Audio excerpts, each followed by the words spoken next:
Welcome to Secrets of Earth. I'm Patrick Viersma, your guide into the world's most remote corners.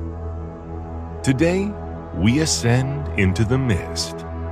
We are traveling to the jagged, volcanic peaks that straddle the borders of Rwanda, Uganda, and the Democratic Republic of the Congo, to a world of vertical forests and thin air, where the clouds don't just hang above the trees, they live inside them. This is the Virunga Massif, a chain of 6 volcanoes rising from the floor of the Great Rift Valley to elevations above 14,000 feet.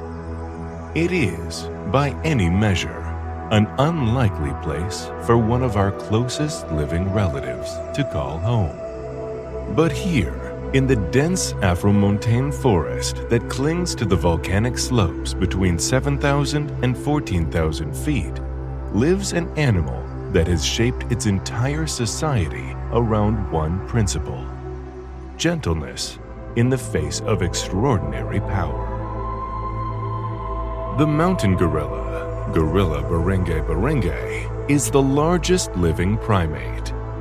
An adult male, what we call a silverback, can weigh over 400 pounds and stand nearly 6 feet tall.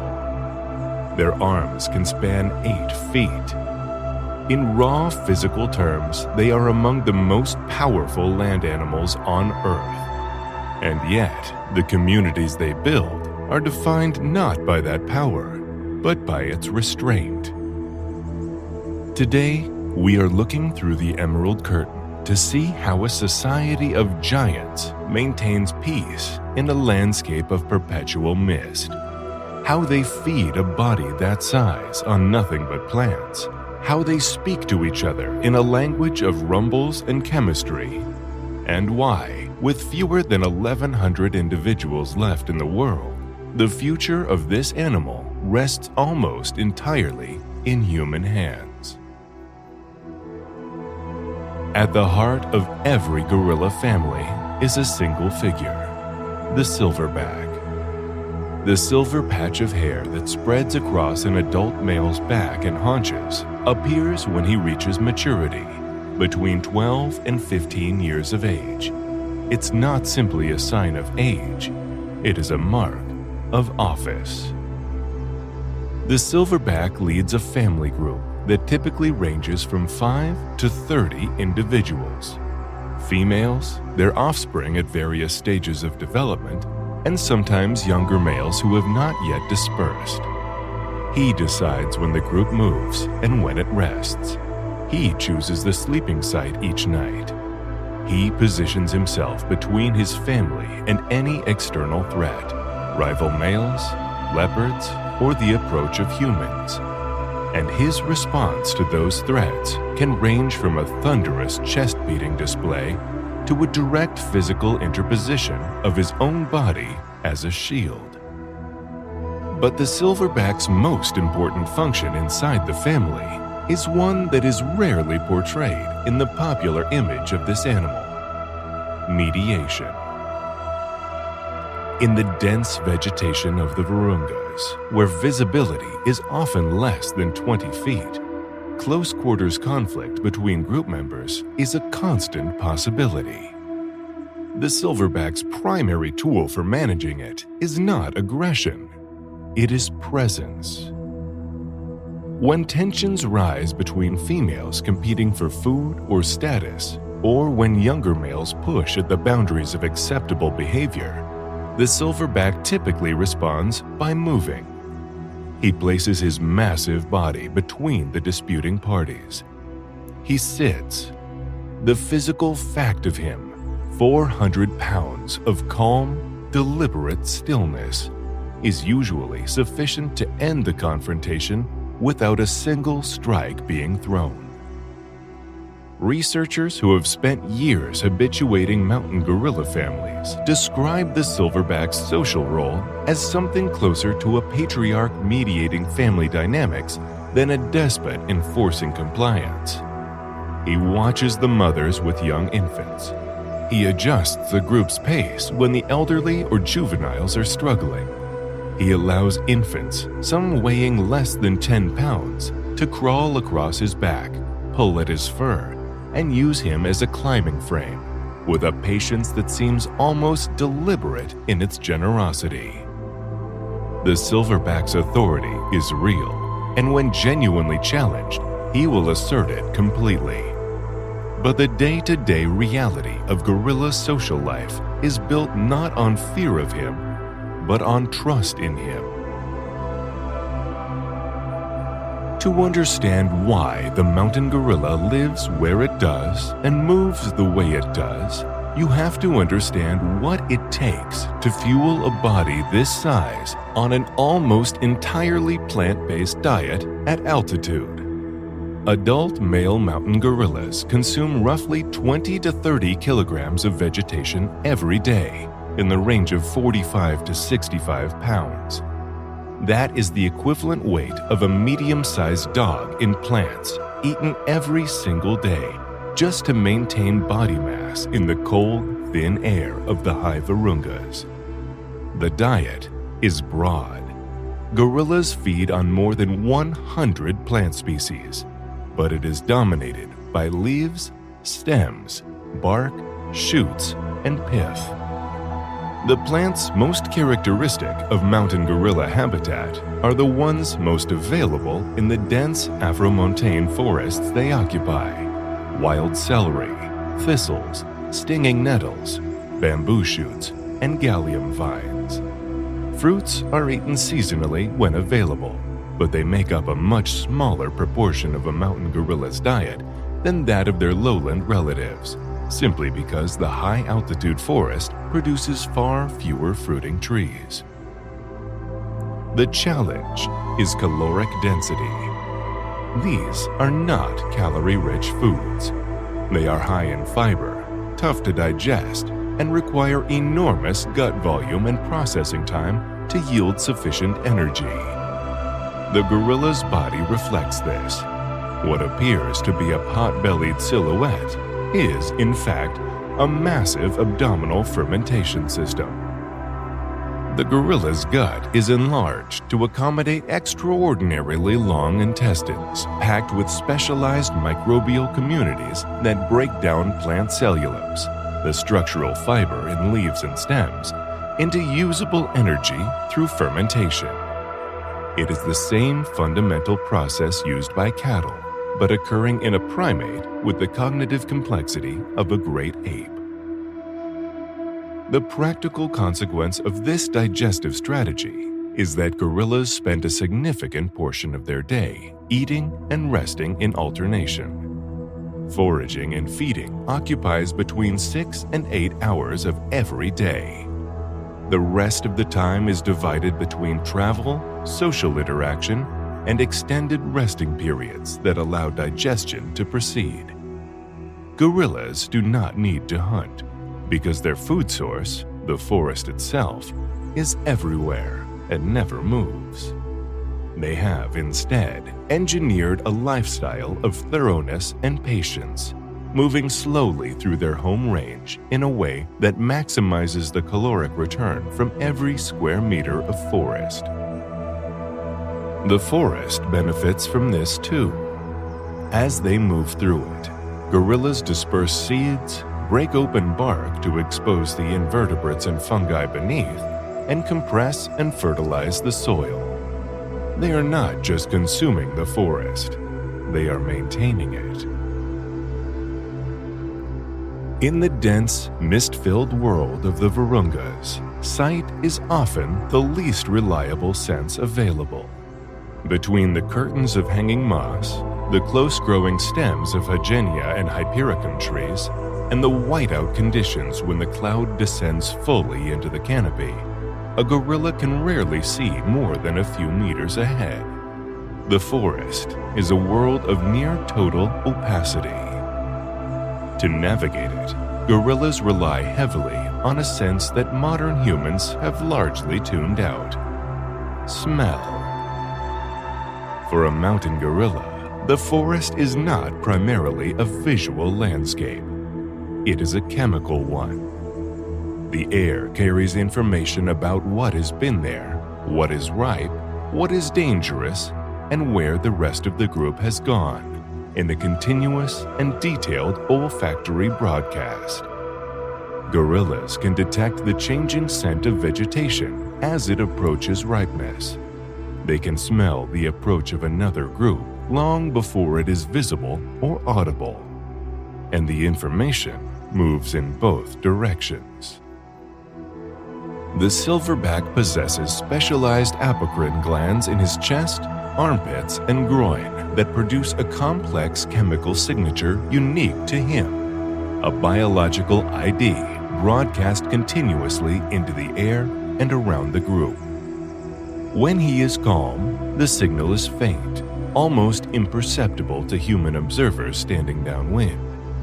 But when he detects a threat, a rival group in the distance, the scent of a leopard in the vegetation, the approach of an unfamiliar animal, his body undergoes a rapid hormonal shift. The apocrine glands accelerate their output.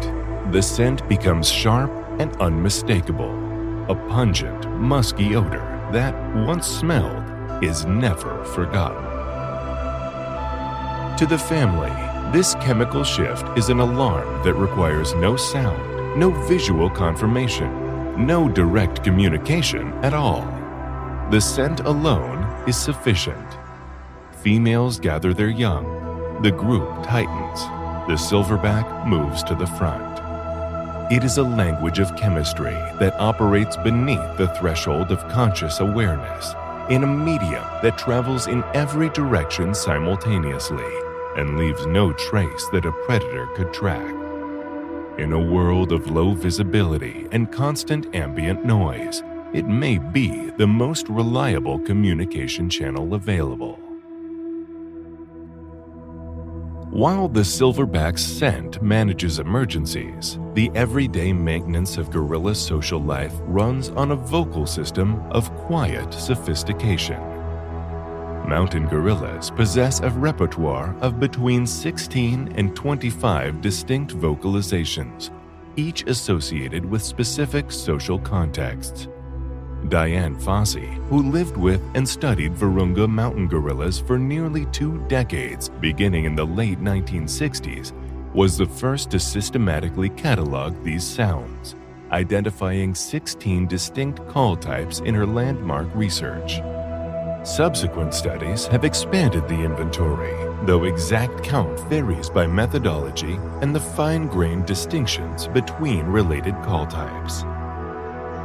The most frequent sound in a peaceful group is the belch vocalization, a low, resonant, prolonged rumble that is often described as a throat-clearing sound, produced with the mouth nearly closed and traveling through the dense vegetation at a range of up to several hundred meters. It is a contact call. Its meaning, decoded across decades of field observation, is essentially this: I am here. I am eating. Everything is fine. When the silverback produces it, members of the group respond in turn, each confirming their location and their contentment. The acoustic thread runs through the brush without attracting attention, without demanding a response from predators, without announcing the group's position to anyone outside it. The group also uses short, sharp grunts to signal minor irritations, a request for space, a mild complaint about a neighbor's proximity. Pig grunts, as researchers call them, function as social punctuation, brief, directional, and low stakes. The silverback's hoot signals movement, directing the group's attention to a new foraging site or to a change in direction. And then there is the food hum.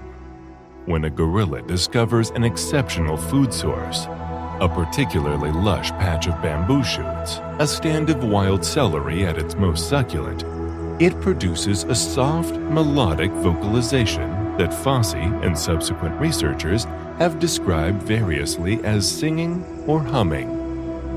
The sounds are pure tone, distinctly musical in quality, and appear to be involuntary expressions of satisfaction rather than intentional communication. They can be contagious. A feeding group encountering an especially good source may collectively begin to hum, the sound rippling through the vegetation as one individual after another arrives at the same conclusion about the quality of the food. It is, by any reasonable description, a chorus of contentment in the cloud forest. As the light fades behind the volcanic peaks and the temperature on the slope drops toward freezing, the gorilla family begins its most deliberate domestic ritual, the building of the night nest. Mountain gorillas are among the very few large mammals that construct a new sleeping structure every night. Using their powerful arms and hands, individuals fold, bend, and tuck living branches and vegetations into a circular, springy platform, sometimes incorporating leaves and stems as a mattress layer. The construction takes only a few minutes, but produces a structure capable of supporting the full weight of the builder throughout the night. The silverback typically sleeps on the ground. Ground nests are more stable and can bear greater weight, while females and juveniles often build in the lower branches of trees, off of the cold, damp earth. Each family member works alone, but in proximity, and the process of building appears to function as a settling signal. As each individual completes their nest and settles into it, the group shifts collectively toward the end of the day's activity. Within the nests, and in the social time immediately before sleep, gorillas engage in mutual grooming. They part the fur of a companion with nimble fingers, searching for parasites, dead skin, and debris, a practice that in gorilla social biology serves the same function it serves in virtually all group-living primates. It is not primarily about hygiene. It is about the physical maintenance of social bonds. Animals that groom each other, support each other during conflicts, share food more readily, and show higher reproductive success. Grooming is the currency of trust. The nightly ritual of building, settling, and grooming in the cloud forest of the Virungas, repeated without interruption across every night of every year, across every family group in the mountains, is a picture of social stability that has not changed in any fundamental way across the thousands of years this population has occupied these slopes. There are now approximately 1,063 mountain gorillas left in the world, according to the most recent population census. They exist in two populations, one in the Virunga Massif, spanning Rwanda, Uganda, and the DRC, and one in Uganda's windy, impenetrable forest. Both populations are surrounded by some of the most densely populated human communities in Africa. Both share habitat borders with ongoing political instability.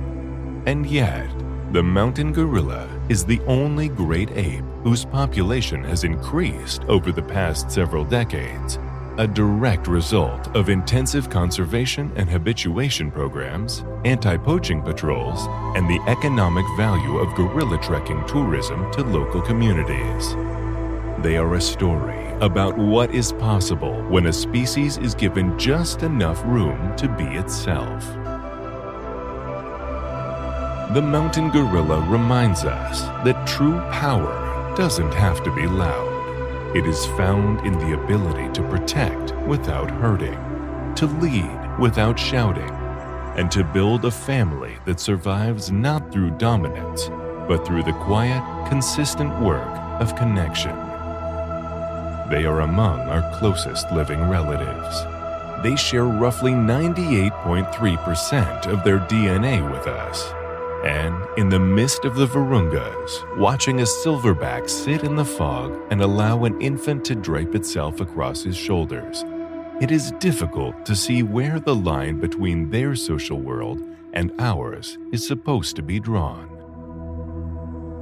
We share this planet with millions of stories, most of them unfolding in the silence of the deep or the shadows of the canopy. Thank you for journeying with me into the world of the mountain gorilla. I'm Patrick Viersba. There are many secrets of Earth, if you only know where to listen. I'll see you on the next horizon. Until then, follow our coordinates by subscribing to or following the show. It ensures you never miss a step into the unknown.